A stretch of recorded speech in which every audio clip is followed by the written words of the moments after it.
Dregs One. Welcome to another episode of the History of the Bay podcast, sponsored by the good people of Amoeba Music San Francisco. Shout out to folks Dying Breed, San Francisco. Go see them on 24th Street.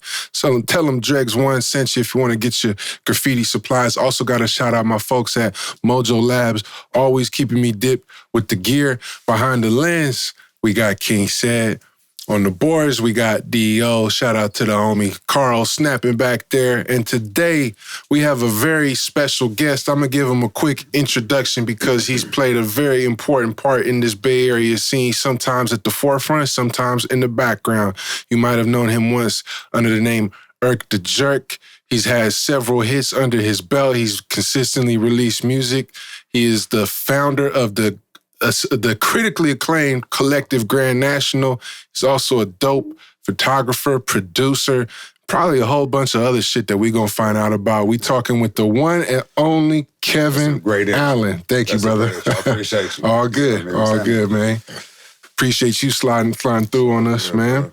Straight up. Yes, sir. Yes, sir. So, as I said, you have I was in the barbershop today. They was like, who you interviewing today? I said, Irk the Jerk. They said, oh, shit, Irk the Jerk. Okay. So let's get all the way back to the beginning and tell everybody, for those who don't know, where you grew up.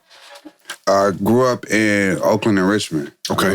I claim Richmond, though, to the heart. Like, that's where I was outside at, able to be a grown-up, a man, you know what I mean? Mm-hmm. Kind of get my porch situation, but grew up in Oakland, went to elementary school in Oakland, some junior high in Oakland, and went to school in Hayward. And I'm like a Bay Area kid for real. Yeah. Richmond, like, that's my heart. You know what I mean? Richmond got so much culture and so much unique style all to its own. For sure. Yeah. Definitely a melting pot, but it's like Louisiana roots and all that shit. So it's real country, especially North Richmond where I'm from. It's just, it's a little different. Right. So what was that like for you growing up and sliding through all these different parts of the Bay? It gave me a huge perspective, like huge. Like it was like everybody that went to school in Hayward was living in Oakland, so we all catch the BART back. You know what I'm saying? So you get to kind of mob through all these cities, catch the bus, go from Bayfair all the way to CC College, like, you know what I mean? And just see different people, meet different people. So by the time you got older, you know what I mean, people start knowing you, recognizing you and whatnot. And yeah, it was dope, though. Building that community, across different cities, Yeah, absolutely. Yeah. So what was your first exposure to hip-hop? To be honest, I was just thinking about this. It might have been Gap Band. It might have been like my version of like what Charlie Wilson was doing. Like it was either Drop the Bomb on Me or something. There was like some sort of like rap verse. Kind of had some rhythms in there, It wasn't singing, but it was something, you know what I mean? Yeah. And it was like a New Edition, hearing the verses, you know what I mean? Then, Ricky, Bobby, Ronnie, Mike. And goddamn LL Cool J, I'm Bad. It was probably the first song I remember feeling like, oh, he turned up like this. Oh, yeah. It's different. Like, Yeah. Yeah, that's probably the first shit I remember ever hearing. What about Bay Area hip-hop specifically? Damn near Short. Damn near Freaky Tale. Mm-hmm. I think Freaky Tales might have been the first Bay Area song that I knew he was from here. And I was young. And it was like, that and Dope Fiend beat, I think. Yeah, that Freaky Tales was a big influence to me too. They used to play it on the low on KMEL. Like the whole 7 minutes. Yeah, exactly. That's wild. What about anyone because Richmond has such a unique hip-hop scene that a lot of people don't know about. What about in the Rich? Anyone out there specifically that influenced you? Man, so look, I ain't never seen this tape ever again. I don't know who this man was, but my pops got this tape from this dude named Nate Fox. Don't know who this is. Only heard one song from dude. So if anybody out there, is this camera on me? But if you know Nate Fox, he's probably a triple OG at this point. He got to be 70-something years old. But he got this tape from this dude, I don't know, 90, and it was hard. It was some nigga selling tapes at the grocery store or something. It was crazy. He was shouting out Richmond cities when he was rapping and shit, and he got a sneak back. I remember the tape. It was vivid, but never heard nothing from him. But whoever he is, you know what I'm saying? R.I.P. That's that bass shit, though. You never know, like, who you might run into that actually got some heat out here, and it's so many untold stories. No, for real though. But what made you actually start? And because you do produce, right? Yeah. Did the beats come first, or was it the raps? In high school, I was given a task. Like if I wanted to like be in this crew with the homies, I would like have to come with a song. So it was like, say it's Monday, so we going to the studio on Tuesday. Have your song and your verse and your song ready. So I had a piano, my grandmother's piano in my crib, and I like made a melody, went to the lab, told them the melody, like this is what I want to do, these kind of drums. And it was like, what you talking about? I was like, I just knew what I wanted and had the song ready. And it was like, that was my first production, like making, like producing, like, no, do it like this, move it like this. I'm gonna do this hook.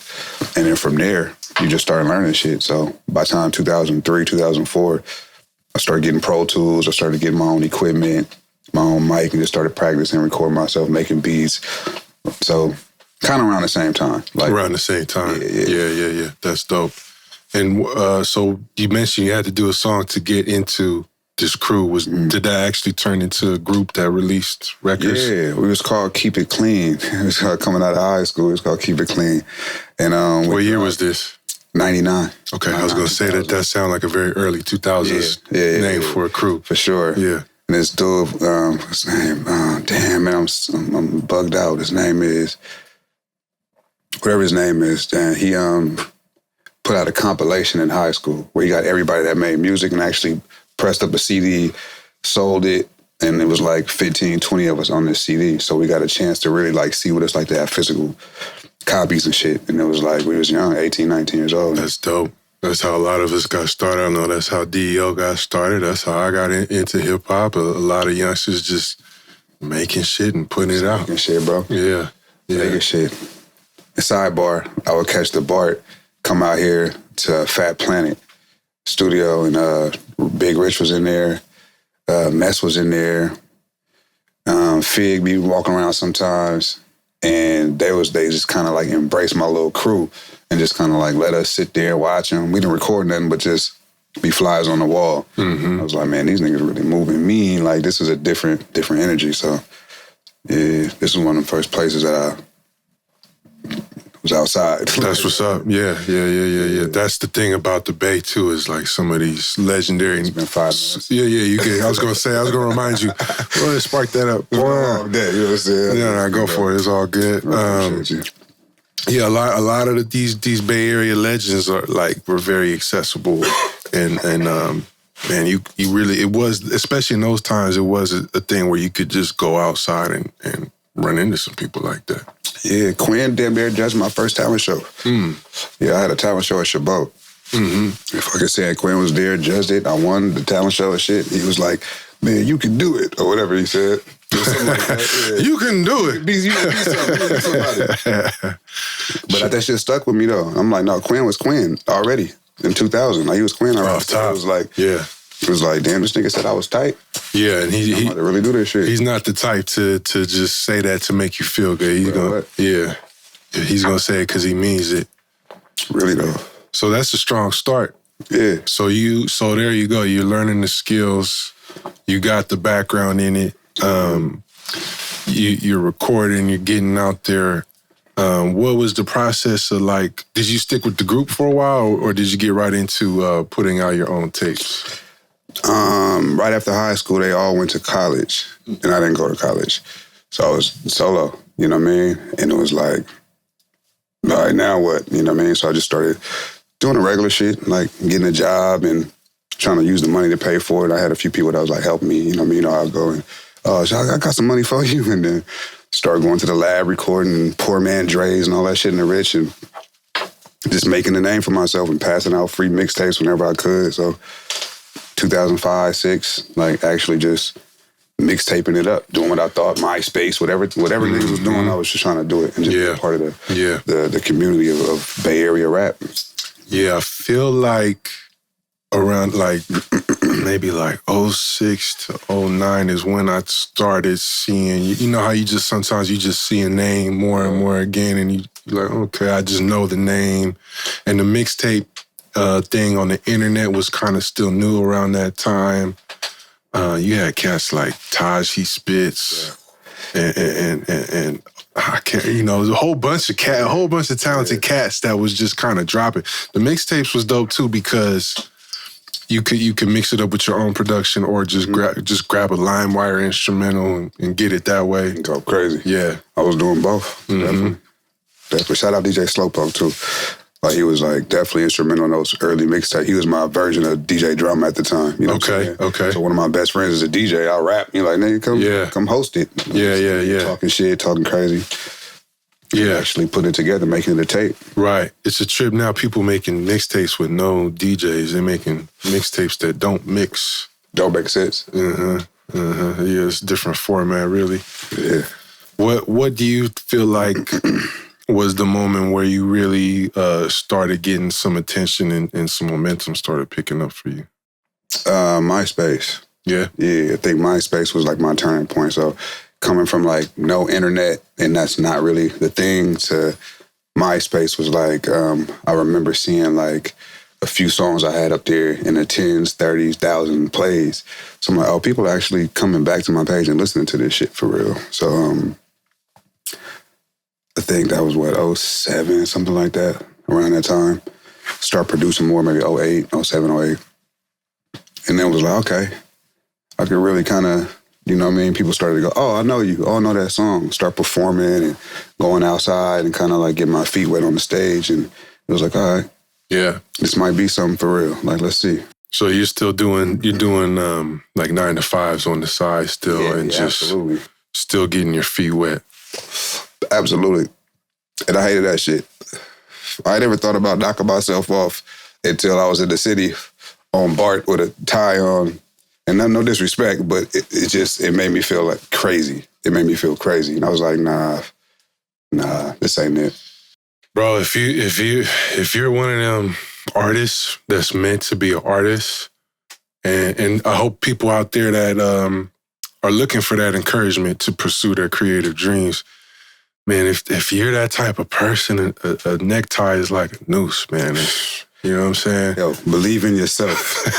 Believe in yourself. Man, I almost jumped off that bar train. I said, I can't do it. Shit was wild. I don't even know what the job was, cuz. Yeah. I have no clue what I was doing. I don't remember. Yeah. I just know it was like you go on lunch and then you go to work and then you, I don't know, take a break. Then you get off work. You know what I'm saying? I don't know what, but it's the rat race, especially on BART. So I bet you that BART train was crowded. Bruh. You ever smell piss? Oh, yeah. It's right here. Oh, yeah. And you can't do nothing about it. You just like, fuck, this is where I grabbed onto. This is where I'm staying at least until we get through this tunnel. Yeah, that's crazy. So, yeah, it's interesting, too. MySpace, we just had Rich Rocka on here.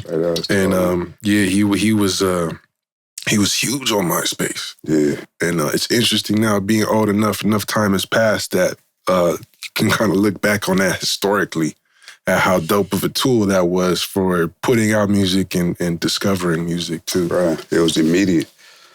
And then Twitter took it over the top, you know what I mean? Right. And speaking of Twitter, I don't know where this falls into the timeline, but I actually just found out in preparing for this interview that you produced the beat that's featured in that viral video that the Turf Fiends created in tribute to their fallen friend when they was turfing in the rain. Yeah, absolutely. How did you link up with the Turf Fiends? It was like fate or happenstance or something like that, but I was at Youth Uprising a lot. Right. Yeah. And just in that neighborhood, kind of from that area, 68, 73rd and all of that. So I would go up there a lot and just be present. I don't know, just kick it, talk to kids. I don't know, just hanging out and making beats. And I worked a lot with the youth when I was younger, YMCA, on seminary and all of that, just kind of, I don't know, just fucking around, making beats with kids and shit. And then one of my beat CDs was there, and they were looking for something to put over it. And then it was quick. That's just how it happened. That's tight. Yeah, I didn't realize that was you until today. But that, those were also the early days of going viral in a way. Yeah, it did. It shit went 7, 8 million or something like that, quick. Yeah. And that was probably the moment I knew that the internet was bigger than just laughing and catting off and all that shit. I'm like, because I was personal, I was tied to it. And it was like, yo, let's get this on the news and shit. Like, what's up with this? Like, yeah. That's tight. Yeah, for sure. Well, your biggest breakthrough that most people probably remember you from, and if I'm skipping ahead, feel free to correct me or interject, but Right Here was a huge song. Bay Area classic. Straight up. All over the radio. Straight up. I think it also shows the power of making music for the ladies. I feel like as an artist, the ladies are really going to be the ones who take you over the top. Yeah, because, yeah. What was you going to say? Look. Who else would you want to take you over the top? You know what I'm saying? Like, it just, like, women kind of run it.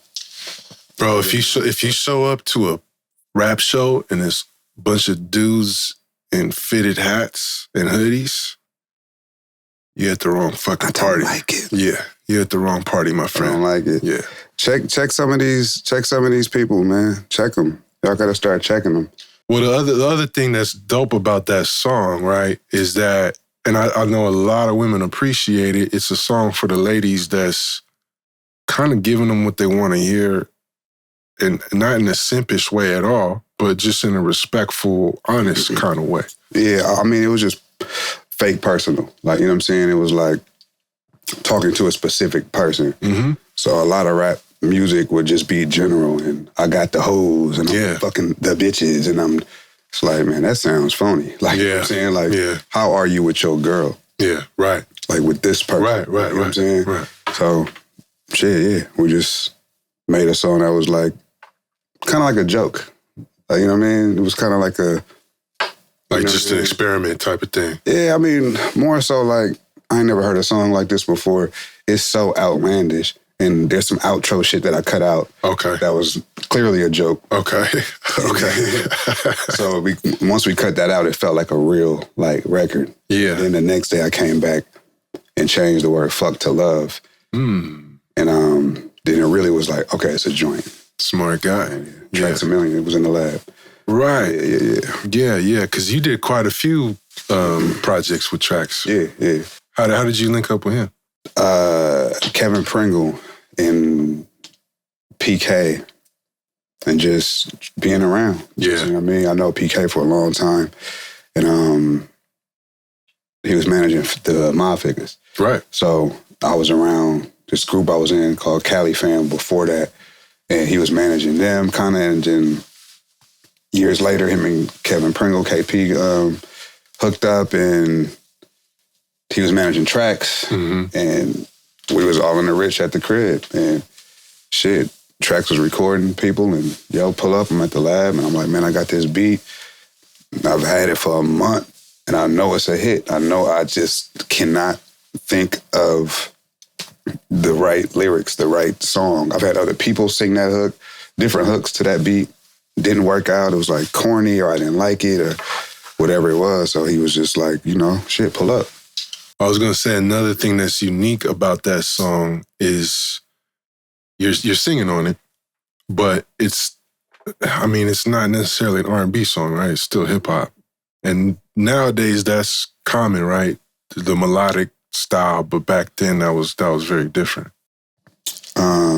Yeah, gift and a curse, because I was known for like rapping, like really rapping before, and then the thing that pushed you over the top is like melody and R&B.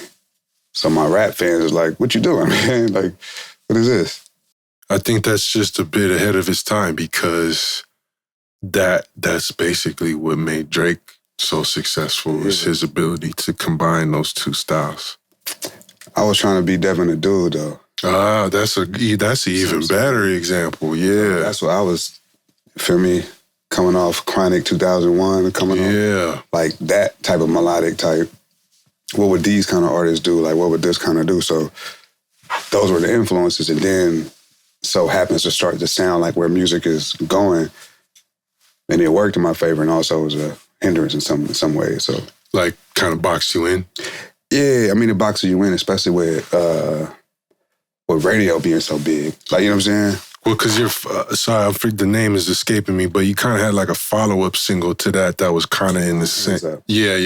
Hands Up. So is that kind of what you mean, that you kind of were expected to repeat the same type of style? I made Hands Up before right here, though. Oh, okay. So that's one of those things where, you know, I got 50 records, 4 or 5 or for women, and then the rest are just hip-hop songs and whatnot. And those are the ones that just work. Yeah. They just fit. Yeah. And I'm just I'm an artist. Sure. I'm a songwriter, I'm a producer, so I'm like, oh, this sounds like radio. Here, tweak the drums, smooth this. I got some verses from 07, 08 in my phone. Let's just, we can write girl songs in 20 minutes and boom, when we're done. Like, right. You know what I mean? We don't need an orchestra. We don't need all that shit. Yeah. They just happen to work at the time, so. So what was the process of working that record? Because it's one thing to make a great song. It's another thing to promote and market and distribute a great song. Twitter. Is that right? The good people. Hey, shout out to the good people on Twitter. 2008 or 9, I was shopping the record. Like, I knew it was a hit record. Like, in your soul, you like, man, I love this song. And I think I went to like Motown or so. I had some little connects over there and flying around with the homies that had connects. And it was kind of like, we're not about to, it's cool. And I'm like, fuck it. And I put it on Twitter and just let it fly. And then it started getting some traction. People was like, man, this shit kind of hard. But Twitter was real new. The Bay Area Twitter was real small. Okay, so are we talking? We're not talking. You just threw it up once, and these are the days where actually you could like send, hey, check me out, DM people and at people, and they might be like, all right, fuck it, because it wasn't like a million people doing that at the time. So like, really think about it. Like, you know what I'm saying? It might have been, you might got 200 followers, maybe. Right.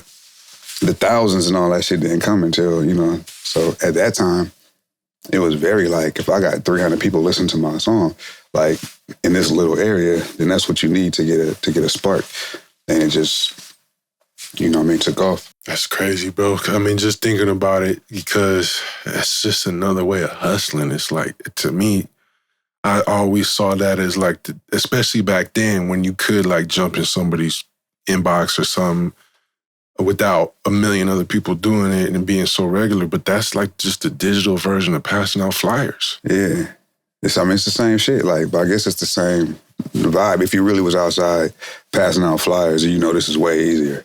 Yeah. You know what I mean? Yeah. Hell yeah. Gas money. Hell yeah. You know what I mean? Hell yeah. And shout out to Lil B, because I feel like he was probably the first one to really recognize that. He cracked the code. Yeah. Like, man, he had like 8-9 pages. Yeah. 8-9 songs per page. Yeah. Damn, that's so. Shit up. The other lesson that teaches me, right, when it comes to radio, at least here in the Bay Area, I feel like a lot of times they not gonna fuck with it until everybody else is already fucking with it. So do you feel like that? Like you kind of have to have a record to the point where they look stupid if they not playing it. Is that kind of how it went down with you? Say that one more time. Let me. What did I just say, Dan? Was that a jam? Was that a jewel? It might be a jewel. They're not gonna fuck with you until everybody's already fucking with you, and they look stupid if they don't play it. And by they, you mean the people? I mean the people. Yeah, organic community. Everybody's bumping it. It's being heard in cars. It's DJs is fucking with it. People know the song. They're expecting to hear the song. What I think is the Bay, we think we too cool. Like, there's like a blanket of like, so, you know what I'm saying? Nigga think, you know what I'm saying? Nigga think he's somebody. It's a little bit of that. Okay, before we start this interview, he say he's gonna say some many shit. He about halfway through the blunt. I think he getting warmed up now, man. I'm just, but it's true. No, I hear you. Different, you know. But you know what I'm saying? It's just like a little bit of that. Yeah. So it make it feel like. Well, okay, let's get really manny. A lot of these motherfuckers think they somebody that they not, and this is also an era of gatekeepers. Where motherfuckers was really like, who the fuck are you? I'm so-and-so, and this is my position at the label, or my position at the radio, or my position as a promoter. I take pictures with all the hot rappers, and who the fuck is you? That's that too cool for school shit that I really don't like. So it's like a false sense of industry. Yeah. You know what I'm saying? If you live here, you know the industry is kind of like, it's central, and you kind of know who to talk to. Yeah. It's 10 people. Yeah. You know what I'm saying? It's not a... I always say that there's a underground mainstream in the Bay Area. Yeah. Everybody's underground, but there's just certain underground artists that are the mainstream that kind of everybody, you know, the masses, quote unquote, are fucking with. This shit is a high school. You know what I'm saying? Like, everybody go here. Yeah. You know what I'm saying? I see everybody. Right. Either you graduated, maybe you got held back, you know what I'm saying? Right. Maybe you was the class clown. Maybe you was the star athlete or the principal, or maybe you was the punk ass security guard that niggas didn't fuck with. That's gonna smoke and blow smoke in your face. You know what I'm saying? So we just got a big blanket of like, you know what I mean? Like, it's a lot of guerrilla shit that happens in the Bay. You feel me? Yeah. Especially late 90s going into the 2000s. Do you mean gorilla with the O or with the UE? Look. Because I thought you were talking about gorilla in your way. So I'm like, I can relate to that. Yeah, I done had to go gorilla a few times. That's what I'm saying. So it's a lot of that. And that don't mix well with business. Right. So then it's squares playing corporate game, and it's street niggas playing music game, and that shit don't mix. God damn. And it's not a lot of niggas that can really referee. So one thing, shout out to all the managers and promoters, and all the booking agents and all of that shit, because I done been in some of these rap shows, boy, like, God damn, bro. Now that I'm thinking about the back end of the paper and all that shit, now that I'm thinking about those things, I'm like, damn. Yeah. Look what you got to deal with sometimes. So this conversation's getting heavy. Yeah, man. Yeah. Well, what was the moment that, like you said, okay, it's getting emotional on Twitter. Was there a specific person on the radio that broke it? Was there a specific DJ? Big Von. Okay, of course. He called me. I think he saw it on Twitter. Okay. To my recollection, it was like, yo, that I seen that song like on Twitter. Like, send me that shit. Dope. And in my brain, I'm like, I send you like 100 songs a month. Like, which song? You feel me? And then you're like, man, you seen all them tweets I've been sending you? Hold on, hey. You feel me? Because I was outside actually passing the CDs out and coming back outside, seeing your shit on the ground, stepped on. You feel me? Yeah. So I'm damn near obnoxious with my in your face. Kind of had to be, man. Yeah. So when the phone call, like, hey, I'm like, yeah, for sure. From the phone, you send that shit off. Like, yeah. Dope.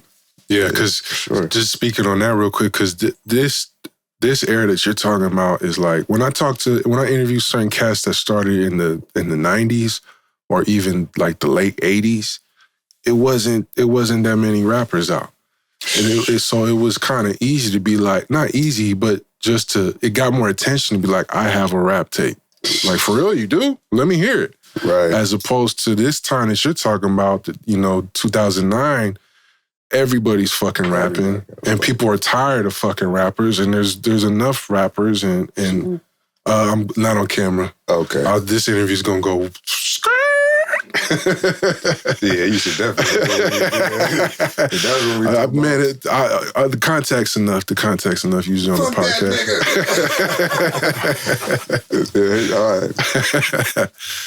All right.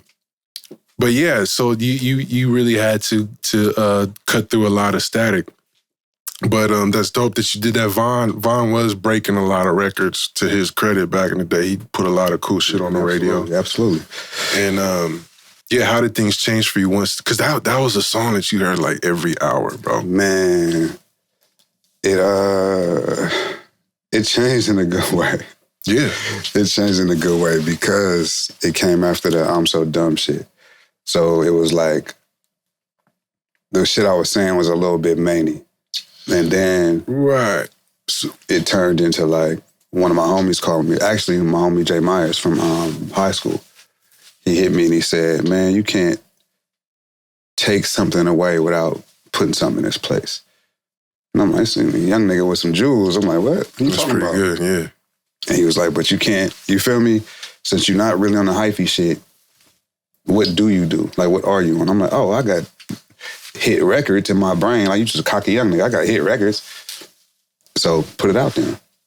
And that was the challenge. So it was like, okay, cool. So when it actually worked, it felt like, oh, like this is a different thing. Because I was never trying to be famous.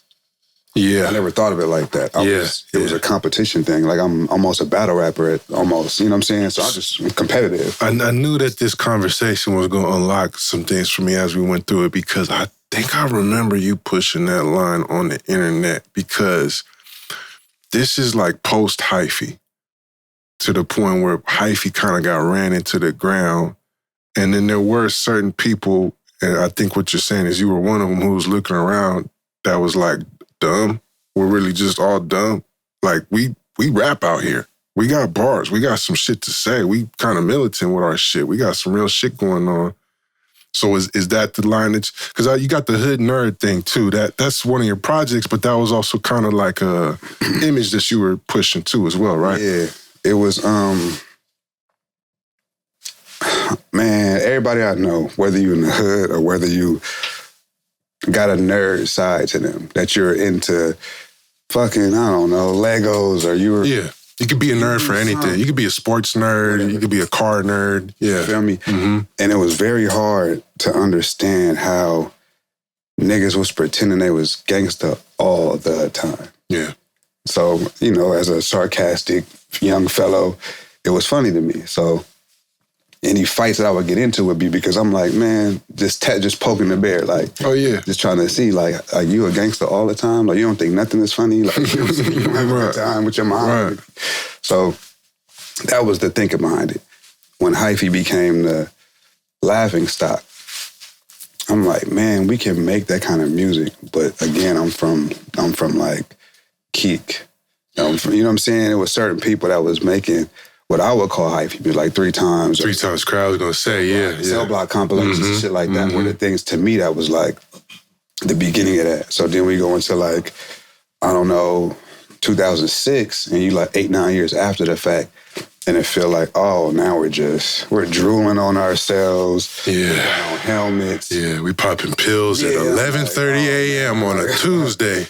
We can't drool on ourselves. Like, now we're just going a little bit too far. Yeah. Yeah. And then we stepping on the dope. Mm-hmm. We stepping on the dope. Now we're the laughing stock. Mm-hmm. And then flying to other states, we're definitely the laughing stock. And that don't feel good when I know that all of these people are talented and can rap. You feel me? It's not bad. It's not bad because they can't rap. It's bad because they switch lanes.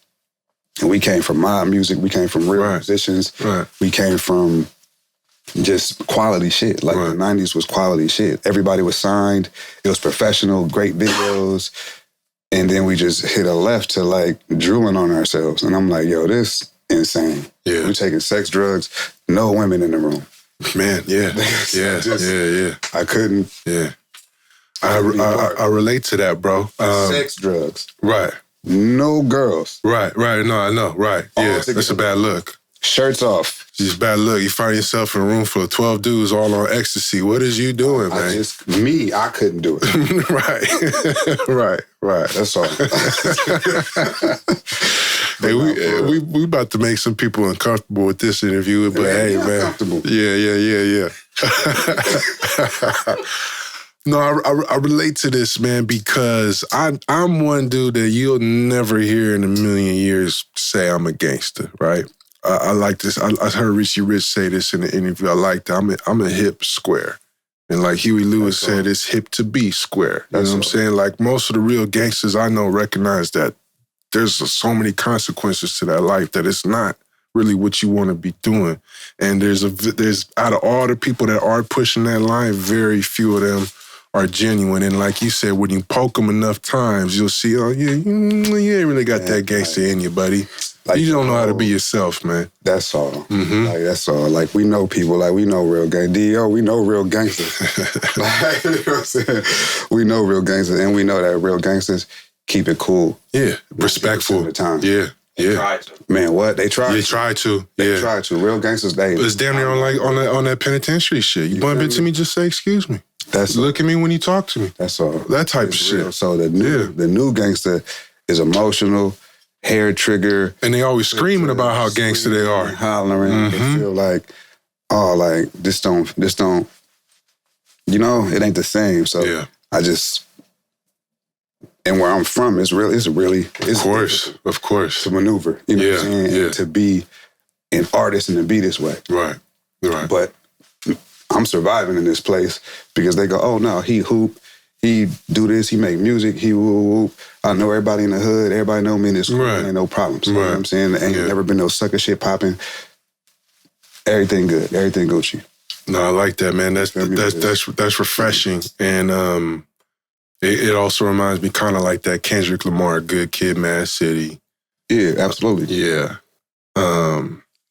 But going back to what else you just said about the hyphy movement, because that's something I want to stay on for just a second, because there's so much nostalgia going on for the hyphy movement. And I've said this so many times that there's so many people claiming hyphy that wasn't there, right? And so you can look back on this this kind of small segment of it and be like, yeah, that was dope, but there's a lot of, there's that oversaturation again. And it was also a cash grab where a couple people got deals, a couple songs were hits, and then the next thing you know, there's a million songs with some variation of Go Dumb or Go Stupid. That was my point. Right. That was the point of the song. Right. What you just said. Mm-hmm. That was it. So I'm going to say this. Let's get Manny again. I think that's another problem here in the Bay Area. And I'm not one of these Bay Area pessimists. The Bay need to do, but let's just keep it. Yeah, come on. There's a million conversations like that all the time. The worst one is, we need to just come together. No, we don't. Just do your own thing, man. That's the same. Yeah. Not if y'all taking sex drugs. Come on, man. Just a lot of people I ain't trying to stand next to. Just stay over there with it. But I'm not with it. One problem is in the Bay Area is trying to squeeze everything out of something that once it becomes hot, trying to squeeze so much out of it until it ain't hot no more. Look, man, this the Malcolm X segment. Okay. Brothers, like, on some real shit though. I mean, it's poverty in the Bay. It's a lot of it. Facts. It's always kind of been that, especially after the crack era. So we start there. Our options is kind of. It's a lot of people in the condensed area fighting over a little bit of scraps that's left on the table. Music is something so accessible. Right. Like, I can do that because everybody makes music, because music is such a dope thing. Like, you know what I mean? It's like a thing we cannot live without. Every podcast is like, and you watch them every fucking day because you love music that much. So the world is like, shit, I can go rap. I can put some words together. We're from the Bay. Like, most of us got mouthpiece. Like, you know what I'm saying? So that's an easy transition. The problem with that is everybody don't really want to be an artist for real. You just want to do something other than get caught in a trap. Yep. So I completely understand the rushing to get to the smallest door. We also want to be the star. We also want to. I was gonna say, some people don't. They ain't tripping. They ain't thinking about money. They want clout. Yeah, they want attention. Some people already got money, and that's why they flossing and doing dumbass shit on social media over it. You know, it's like we just, as a people, brother, we want to be famous. We want to look like we got it. Right. Because we never had it, and da-da-da-da. No, I never had no Jordans, so I'm about to go buy the Jordans when they come out. And you're trying to patch your childhood wounds on some rap shit. You know what I mean? It just feel funny. Like, it feel funny, so just stick to the art, bro. Like, man, going in. Okay, let's get. That's the thing. Let's get back on the timeline just a little bit. So, Right Here blows up on the radio, and is that what led to you signing with SMC? Yes, but I didn't technically sign with SMC. Distribution? Yeah, something like it. They was, handshake deals, you know what I'm saying? Handshake deals with SMC? Like, they was cool people, like Stretch My People, and you know what I'm saying? Will and them, like, they really worked it out. Like, they really, like, Well, they were like they kind of, in a way, now I'm thinking about it, they kind of fill the shoes of like a city hall. Yeah, absolutely. Where basically whoever had motion in the Bay was going there. Yeah, that was like a crazy time. Yeah, that was a crazy time. Like this is when live wires starting to really come out. Yeah. And everybody could actually put out quality products. Yeah, people are still buying CDs. Rasputin's is still a big deal. Consignment, go get your bag. Go, like, it was like right the tail end of that. And it was like, it was dope. It was a great time. Everybody was on a flight South by, and the Bay was really together. Like, you know what I'm saying? Like, that's the thing. Yeah. That's the thing. And I was looking, too, that you have your own label, Red Planet. Mm-hmm. What's the story behind that label and the name Red Planet? It dissolved, and it dissolved. Oh, you got to cut this part out, right? Oh, shit. Yeah, that, I don't know, the name just came from feeling like we need to do something like out of this world, like maybe do something different. Uh-huh. And yeah, I wanted to make sure I had some sort of imprint, but I was just trying to figure it out. You know, I've done a few different things here and there, and just like, how do you craft like a home? And I think that's what kind of Grand National is. You know what I mean? You like that segue? It's just other. Yeah, that was good. Yeah, I saw that. But so that was the album on it. So that was. I'm sorry, I can't remember the exact title, but it had Hood Nerd in the title, right? Nerd's Eye View. Nerd's Eye View. Mm-hmm. Okay, and so how did that do?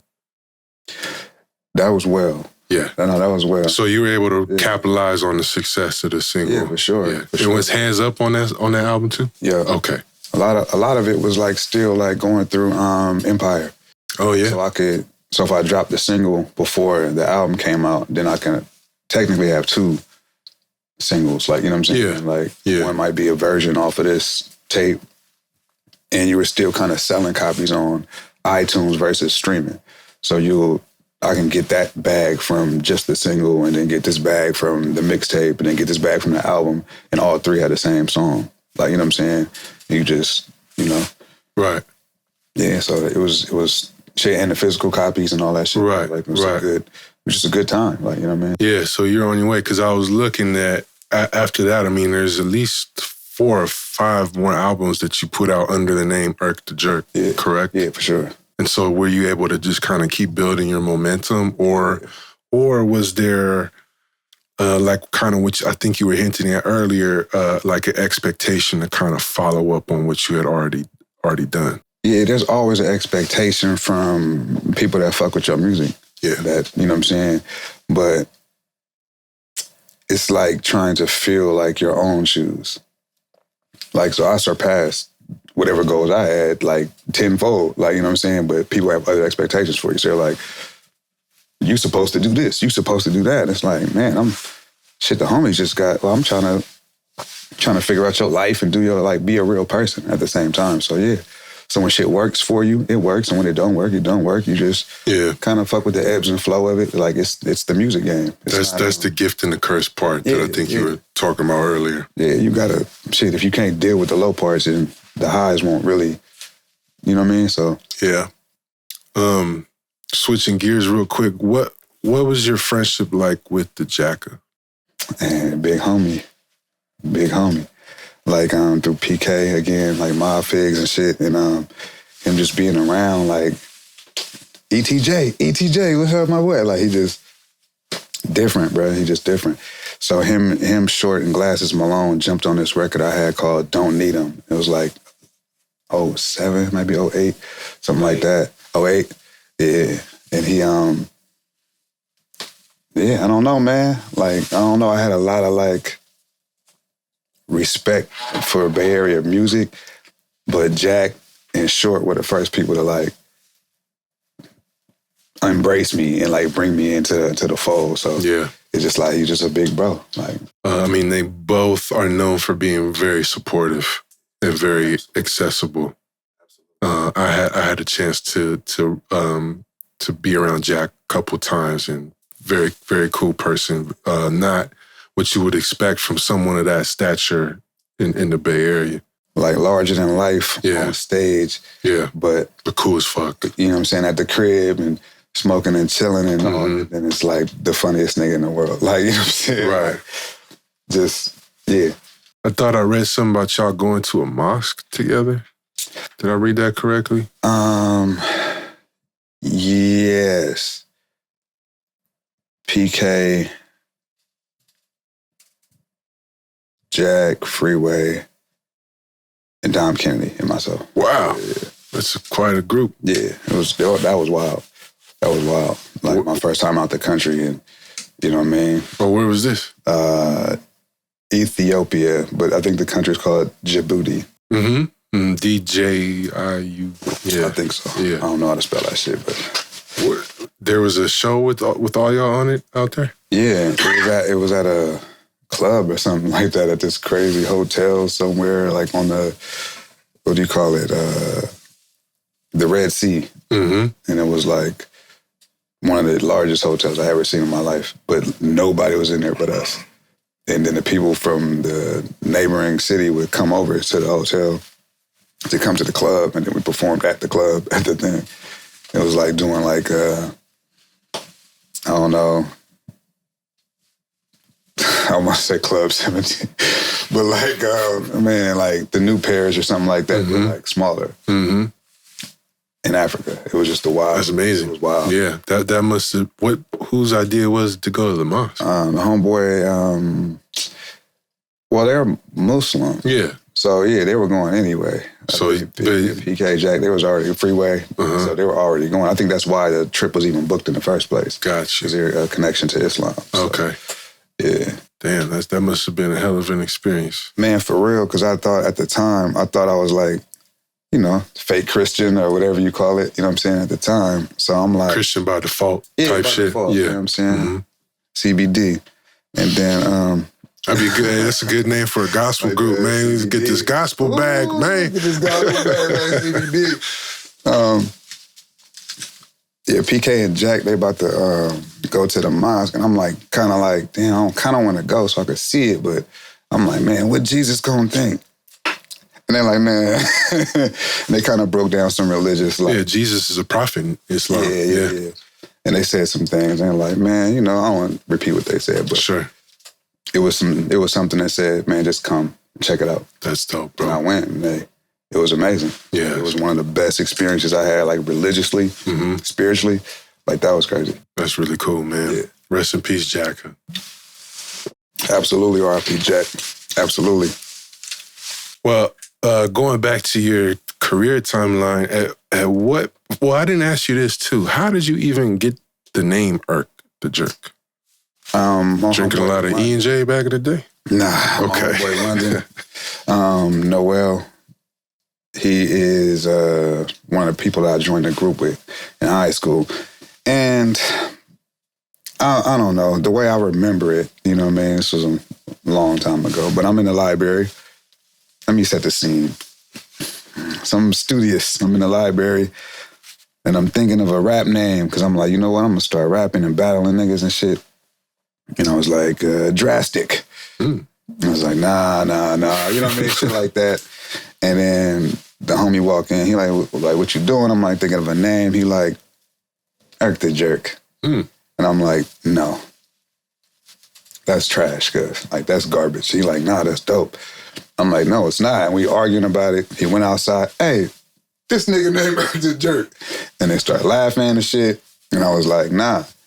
And I came back to school the next day, and it was like... Man, you was Irk the Jerk. Yeah. And then it was like, Keep the Sneak. Right. So it was very like, all right, like paying homage, and it was like that. So I just kept it. Dope. And just rock with it. Dope. Yeah. But a lot of times the best names are the ones that are given to you, or, you know what I'm saying? Like, what was the decision to change the name? A lot of things. It was a laundry list, and that's why I changed it. The list just got too... Yeah. You feel me? It just wasn't where I was going. Like, it didn't feel... You didn't want to be known as the Jerk for the rest of your life? I mean, just none of it. Like, you know what I mean? Like, I started doing a lot of photography. Yeah. And the bigger the jobs became, I would sign the back of some of the photos. And it was like, my sign this the jerk on the back of this photo. Like, what about my grandkids? What about? And it was like, nah, this is kind of like, don't even feel right. It don't even feel the same. Yeah. And I'm like, and I never thought about branding Eric the Jerk. I never thought about what that was. And I was like, well, I can brand myself. I can brand Kevin Allen. That's me. But I never even thought about what Eric the Jerk looks like or talks like. Or I was just rapping. Like, you know what I'm saying? Putting me right. So I'm like, oh, yeah, let's do this differently. Because a lot of people aren't fans of me. They're fans of my songs. They're not fans of the music. They're fans of what they heard on the radio. Right. Not, you see what I'm saying? So I could gain true fans with a new brand. Right. And that's a bar. You know what I'm saying? I can gain new fans with a true brand. Damn, that's pretty hard, man. God. Well, it's interesting because, again, we just had Rich Rock on here who changed the name from Your Boy, which if you think about it, I know he had his own reasons, but if you think about it, it's not the most marketable name, right? Again, like you just being known as the jerk for your whole life, not probably necessarily what you was going for. But he kind of also mentioned that he just wanted to turn a new page and leave some of those things from that past era behind him. Was that kind of similar for you too? Yeah, but less of a disdain for it. You know what I'm saying? It's not like I just killed Eric the Jerk one day on Instagram. I just posted, said he did, like, with a picture. It was like R.I.P. And it was like kind of morbid. And it was like, well, you can't do that. Oh, I thought you died and all that type of shit.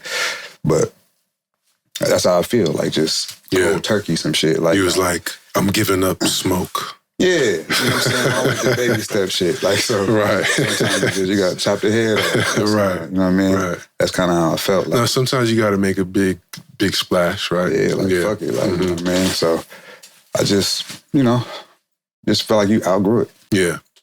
And photography, how did that become such a big passion for you? We got your book right over there. Everything has a place. Table. Yeah. We should have done that from the jump. Yeah, let's shout that out. Now, here we go. I'm just gonna hold it like this. We'll hold it up. Hold it so they can see. Yeah. There you go. It's a classic in the street. It's only 50 copies out of here. That's the first edition. It's the first edition right here. It's got all kind of shit in it. You know what I mean? But yeah, this one of those high school things. Like, you know what I mean? It's like a class? Yeah. Like, I took a photography class and I was like, you know what, man? I'm kind of dope at this.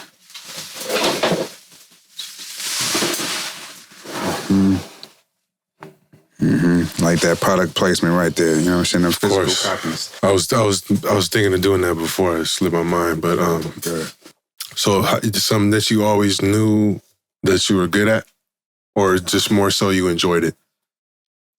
You know, like when you get your album cover shot, bro, and that shit come back and it don't look nothing how Jay-Z and them shit look. That's how it felt. It felt like I could do better than this. Yeah. I mean, I'm not supposed to look like this. Like that, I don't look like a star. I don't look like. So it became like, well, let me learn it, and then everybody around me rap, so I could like practice and shoot and all that type of shit. And then, didn't really have a lot of time for it. You trying to work and this, that, and the third. So when I came back to it, like digital cameras were everywhere, so I could just pick it up. I ain't got to go develop no film or no shit like that. It just became like a real quick, tool. Grab the mic a little more. Yeah, my bad. It's all good. Yeah, it became a real quick tool to get my like ideas out. Like, you know what I'm saying? So yeah.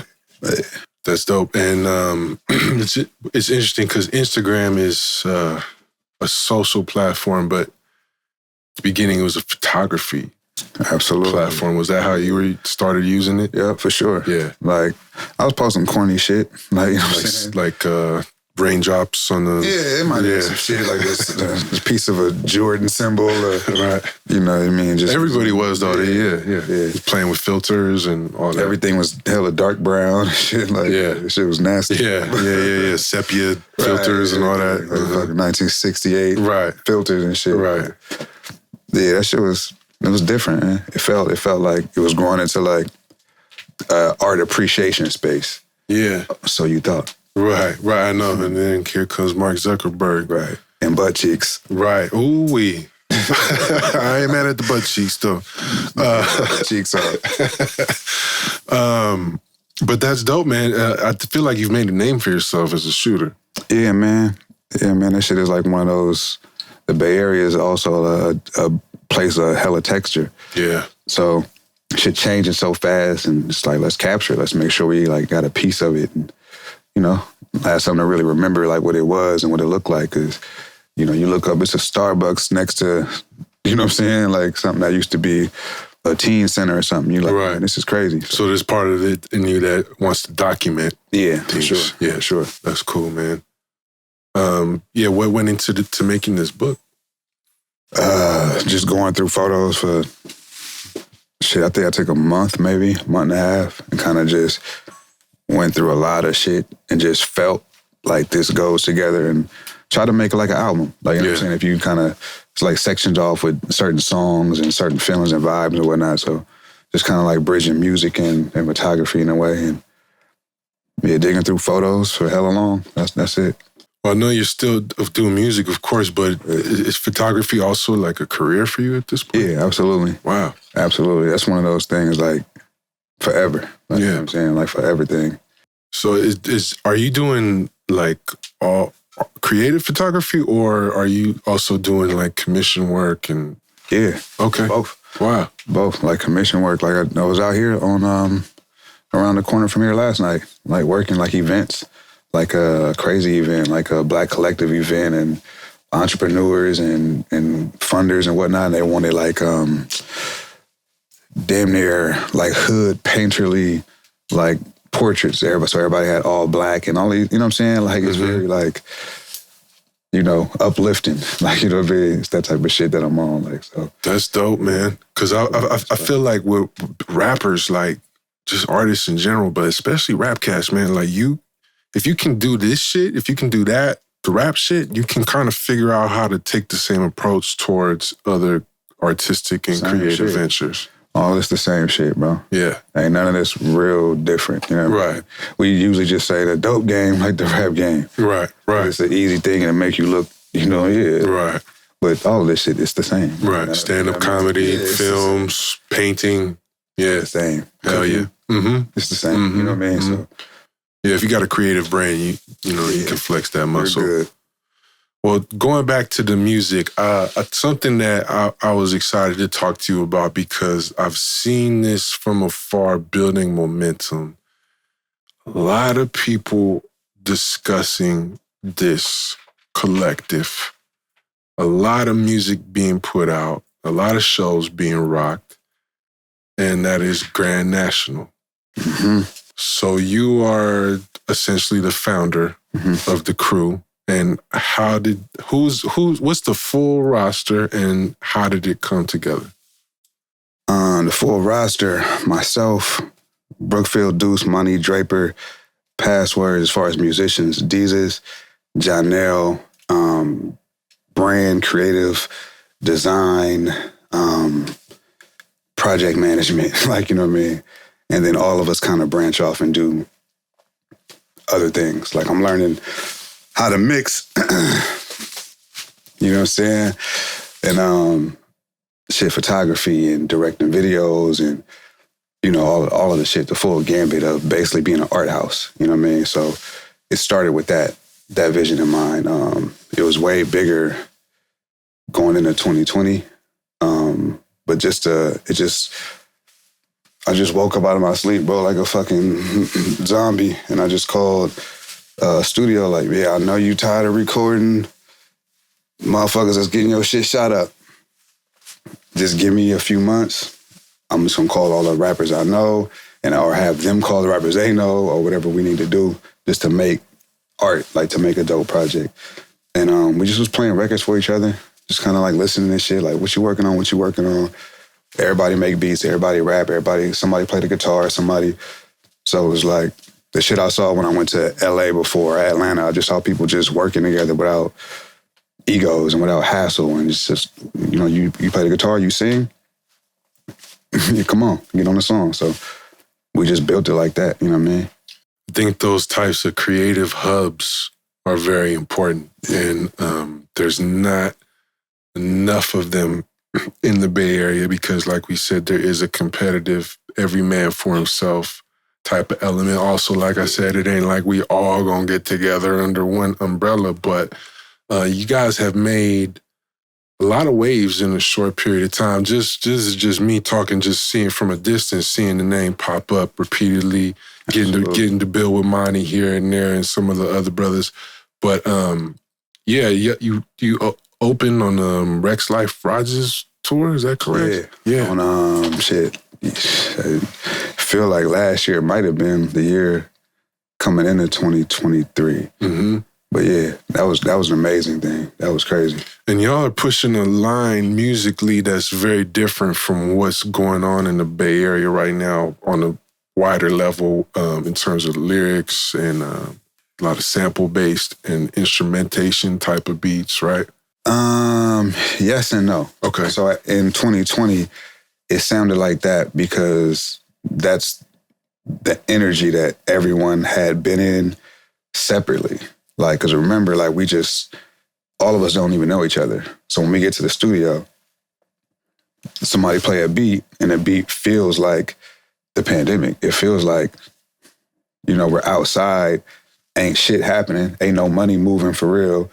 It's kind of gotta, you know, being in the house and all that shit, and you know what I mean? So the music felt like that at the time. So we just stayed true to what was the collective energy. Like, I wouldn't know what the next nigga was writing. And we were writing so fast so we can get on the song because there's so many people in the lab.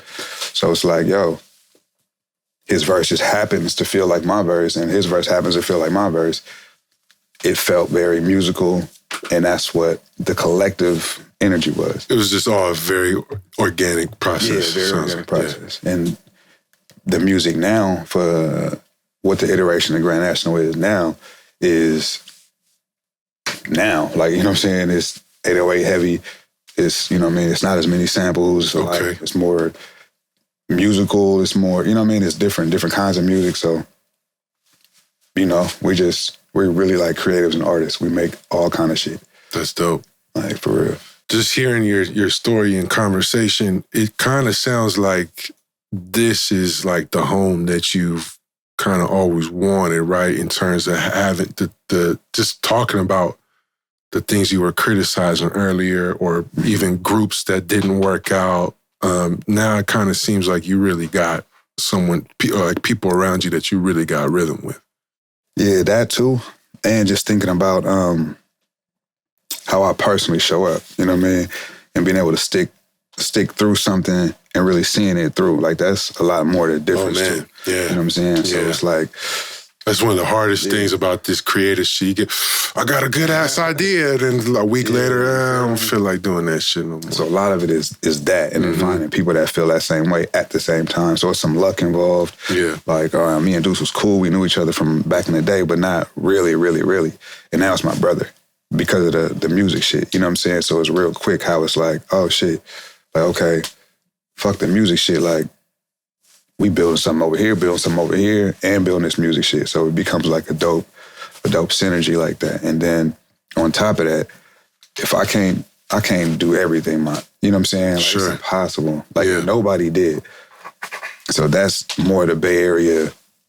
I got it out the mud by myself. Right. I just want to remove the by myself part. Right. Like, we all pretty much in the mud. Like, you know what I'm saying? If you from here and you been in this music game out here, you know how many it is, you know how crazy it is, how snake shit moving. Mm-hmm. We all pretty much need somebody else to kind of like, hey, you need a shooter, you need a driver, you need a lookout, nigga. So that's what we trying to build. Like, you know what I mean? It's dope, man. That's refreshing because that type of energy and camaraderie is rare, and I'm sure it's challenges being in a group, especially with so many people too. But so many movements self-destruct because they don't have that type of synergy with each other. Now we've been through that. Mm-hmm. We've been through that. That's part of it, right? Yeah. There's so many opinions and different things going on, schedules. Season 1. And Okay. Season 2 was different, and when it changes, it just morphs, and that's what it is. Like, you know what I mean, don't no character last forever. Right. You feel me? We seen ghosts get shot and then fall off the balcony and shit. You know what I'm saying? It happens to the best of them. You know what I mean? Scarface went out. Right. Like a G. Everybody don't go out like a G. Yeah, took a lot with him. Yeah. Some niggas go out like Kane. Right. Feel me? Wallace and the Wire. You feel me? Facts. Choose your destiny. Think, kings, use your common sense. Well, maybe next time we sit down, we can bring the whole collective in here. That might be dope. Yeah, that'd be crazy. Yeah. You got anything coming up either with the crew or solo or photography or anything else? We got this little project, you know what I'm saying? This squad shit, the gang shit's crazy, Grand Nationxl shit. We got to take with P-Lo, you know what I'm saying? Some of the law shit, you know what I'm saying? Look, Shout out to P-Lo, man. Shout out to Woodies. We got a project with them. Every Blue Moon was out with me and Monty Draper. Got the book, Everything Has a Place. Got this retro, this groovy Kevin just dropped, you know what I'm saying? The other day is groovy and shit, you know what I'm saying? I'm gonna teach you how to slide, like, skirt. You know what I'm saying? Goddamn, man. Brookfield dude's got an album, Passwords. You know what I'm saying? Shout out Janelle. He got hats and he got it's a lot of shit going on, man. Where's the best centralized place for them to go to Grand tap in? Nationxl. Okay. .com. And that's with a X. GRANDNATION XL.com. Granted, get you a shirt. I ain't got no merch on. I got some merch on. Maybe, I don't know. Get a shirt, a hoodie, get a hat. I mean, we're going to have the books up there in a couple of days. Look, man.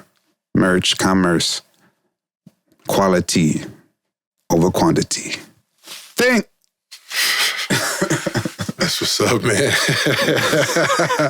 He said he was going to get many, ladies and gentlemen. He sprinkled some maniness in there, but it's all good, bro. This was a great conversation, man. I appreciate you. And I look forward to, I'm sure we'll have another one down the line. Yeah. You got our support here at the History of Debate podcast.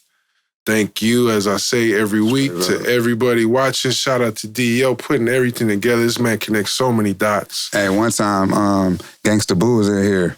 Oh, yeah. God rest her soul. I pulled up. He invited some celebrities. I ain't gonna say everybody invited, but R.I.P. Gangsta Boo. You know Nah, what you I'm saying? gotta just tell the story, bro. I came in. She was sitting right here. Yeah. And, Well, not the full story, but the after story. nah, it was just random. It was DB that had the Damn line, near. right? I don't know. I thought it was you, bro. Nah, it was y'all. Yeah, as soon as niggas walked in, it was like, "Hey, you mind if Gangsta Boo pull up?" So red. I'm not sure. I was trying to get on the song. It didn't work out. Damn. We ended up doing Real Niggas Live Forever, though. Yeah. That's how it was recorded. Yeah. So if you go back to Real RNLF on one of my older projects, when I do the intro, I say shout out Gangsta Boost because she was in here sitting here when we start making the song. That's crazy. Yeah. I don't think you ever told me that story. Damn. It's a lot of shit that happened in this lab. It's a lot Big of shit facts. in this lab, man. Big facts. Big facts. It's a beautiful room, man. Well, that's what we do, man. We make history at the History of Debate podcast. This has been episode 49. We got something special coming up for episode 50. Thank you to everybody who's been rocking with us this whole time. Thank you to the sponsors. Thank you to the team. Thank you to the listeners. Thank you to all the amazing guests that have blessed you. And Straight up. once again, thanks to the great Kevin Allen for coming through. Appreciate you, dog. Real talk. Really dope. Thank you, brother. Appreciate it. Yes, sir. Dregs One signing off. History of Debate podcast. We out of here, y'all. Much love. Peace. Recognize where you got the game. We got our own style, got our own slang. Northern California is a West Coast thing. This is the history of the Bay.